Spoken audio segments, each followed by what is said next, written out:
Recording by Supriya studio Madhepura.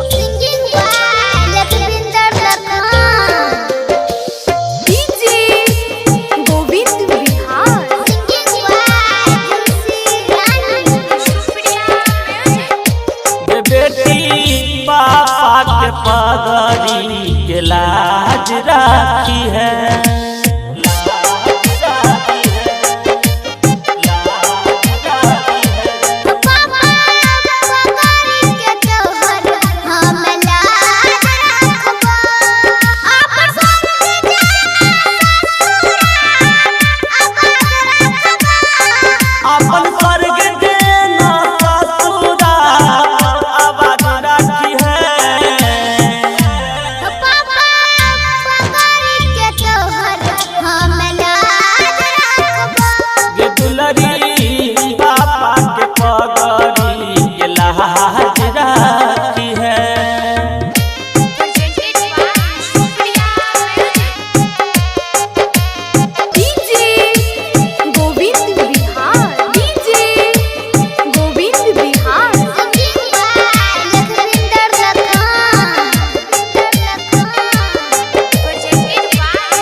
दोनों कुल के गए बेटी लाज बचाई है, बहनी का लक्ष्मी घर के मान बढ़ई है।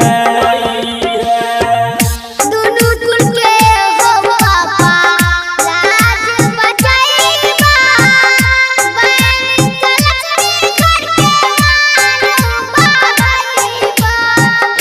बात नहीं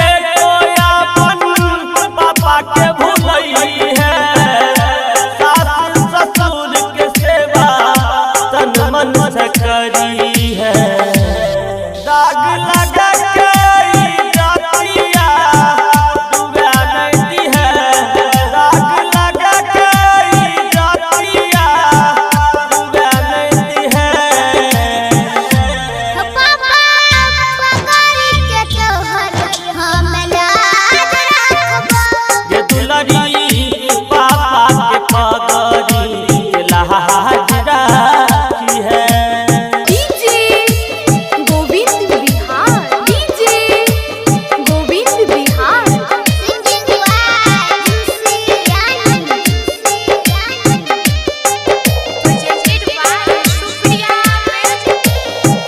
स्वामी जी के ईश्वर मानी है, देवर जी के बेटा कहियो न करी है गे बेटी के करो से नाता।